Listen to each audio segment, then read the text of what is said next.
Epiphan Tchabi et Jacques Degbé, bonjour. Bonjour. On va s'intéresser à cette sortie du chef de l'État, l'ancien président Thomas Boniaï, au cœur aussi de la sortie médiatique du chef de l'État, qui est revenu, qui s'est prononcé sur l'actualité, bien sûr, de notre pays. Vous n'êtes pas sans savoir que c'était très attendu, et depuis quelques semaines, c'était aussi très tendu entre acteurs politiques. Le président Patrice Talon, dans un entretien exclusif, est revenu sur l'actualité politique du pays. Il a appelé à l'unité nationale, à la coopération entre partis de différentes obédiences, et surtout il a insisté sur la nécessité pour les acteurs politiques de dépasser les rivalités personnelles afin de préserver l'intérêt général et la concorde au Bénin. Voilà donc ce qu'il faut retenir. Il a été amené notamment à parler de l'ancien président Boniaï, et il est revenu, il a illustré bien évidemment son développement avec des exemples. Voilà, Jacques Degbé, Talon vide son sac. C'est assez clair, on sait désormais ce que l'on pense de tout ça.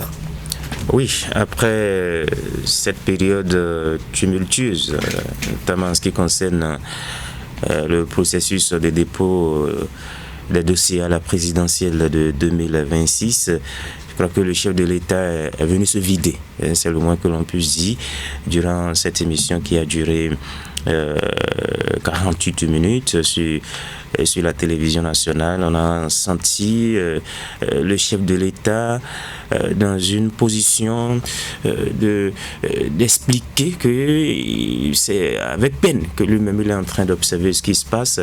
Sa volonté, c'est de voir la classe politique unie, la classe politique rassemblée pour aller à ces échéances électorales. Là, malheureusement, il n'est pas en train d'obtenir le résultat qu'il a souhaité. Il a dit clairement qu'il est malheureux de ne pas voir le parti Les Démocrates à la présidentielle de 2026, malgré les tentatives, notamment la visite du président Thomas Boniaï au Palais de la République pour essayer de voir ce qui est encore possible.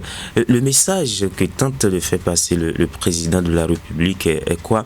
C'est que les partis politiques doivent apprendre désormais à s'unir, à se rassembler pour l'idéal commun qu'est le Bénin, la patrie commune Bénin, parce que nous avons des défis de développement qui sont encore là, la santé, l'emploi des jeunes, l'éducation et autres qu'on n'a pas encore réglé. On n'a pas encore atteint un niveau où on va s'éclater pour aller pour animer la classe politique, pour animer la vie politique dans notre pays. Donc c'est cet idéal-là que le chef de l'État essaye depuis quelques années. Et pour ça, il a estimé que les anciens présidents de la République ont beaucoup fait de mal au Bénin de par leur rivalité, et qu'aujourd'hui, il serait même pour que les députés ou bien que des textes ou des lois soient prévus dans ce sens, pour non seulement isoler lui et Boniaï de la scène politique, mais aussi les anciens présidents. Que pensez-vous de cette déclaration ? Oui, c'est vrai qu'il n'y a pas... Il a envie que le Bénin vive autre chose que Talon Yaï.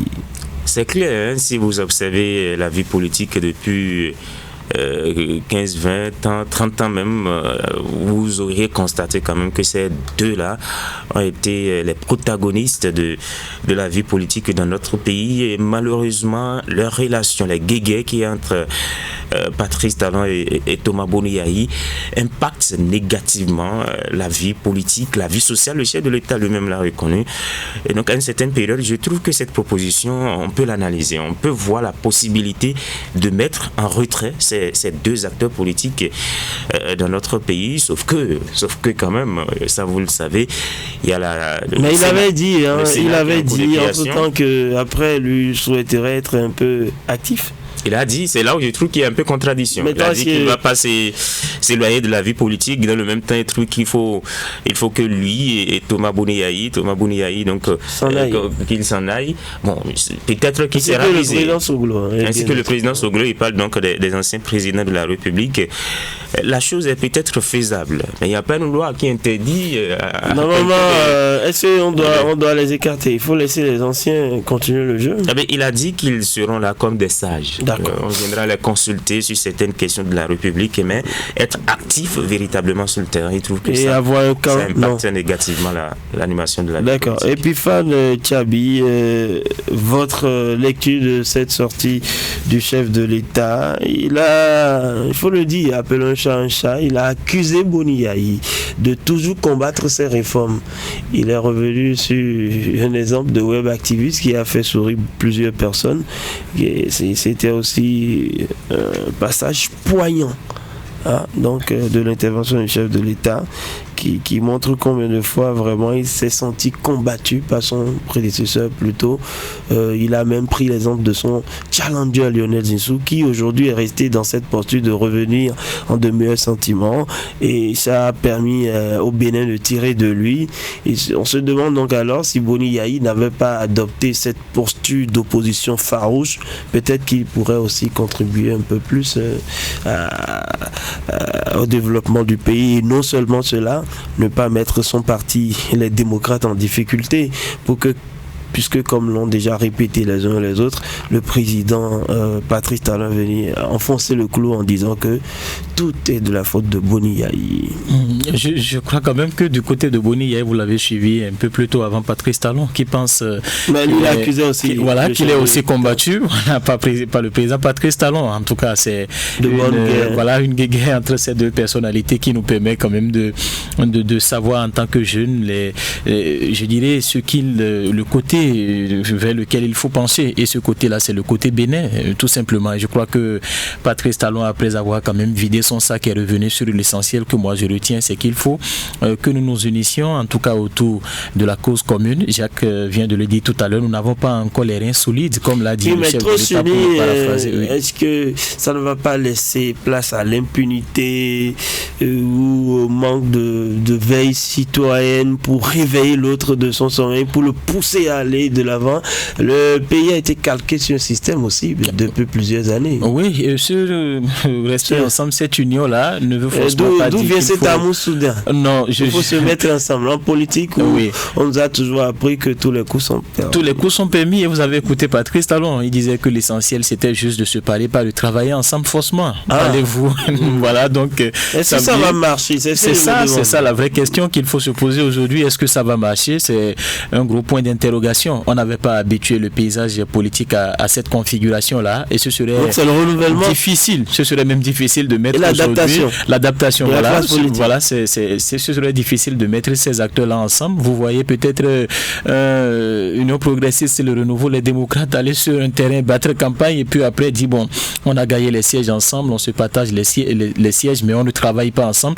Ce serait un peu difficile. C'est vrai qu'il faut s'y adapter, mais à analyser en tout cas les propos du chef de l'État, moi je crois quand même qu'il est en train de vouloir vider, ou il l'a déjà fait, il a vidé son sac, mais ce qui retient le plus l'attention, c'est que au-delà de tout, les hommes politiques béninois ne sont pas autant désunis tel qu'on le pense. C'est une guéguerre entre Patrice Talon et Boniaï. Je crois que lui-même l'a fermement dit. C'est des questions d'intérêt qui ont vraiment poussé donc les deux hommes aujourd'hui à vouloir à un certain moment compromettre donc le train de développement de notre pays. Il a dit, il faut que ça s'arrête, il faut qu'on puisse mettre donc un thème à cela.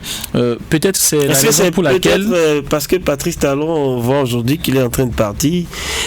Quelque part, moi je me dis oui. Il se disait peut-être que les 10 dernières années, il fallait que Boniaï reste en retrait peut-être de la vie politique, mais il ne l'a pas fait. Voilà, je pars aujourd'hui puisque je suis Antigriff, son principal ennemi. Je m'en vais, qu'il vienne, qu'on aille donc nous aventurer sur un autre terrain et laisser la politique à d'autres leaders politiques. Bon, on peut l'analyser en tout cas de plusieurs façons, mais aucun test pour l'instant n'interdit en tout cas à ces deux personnalités de faire de la politique, de continuer donc pas influer sur leurs différents partis politiques. On verra bien, il a dit vivement 2026 pour qu'on quitte la scène politique, Boni Yahi et moi. On verra si après 2026, ces deux iront donc sur un autre terrain pour continuer le combat. D'accord. Jacques Degbé, en somme, voilà, tout est dit. Normalement, les réformes devraient se poursuivre pour Patrice Talon. Oui, et surtout le Sénat, parce que c'est aujourd'hui le jour J. Oui, les députés décideront. Voilà. Pour l'avenir à l'Assemblée nationale, je crois que quand Patrice Talon parle également de retrait, qu'il se retrouve dans un creuset et tout, c'est pas seul. Il n'y va pas seul.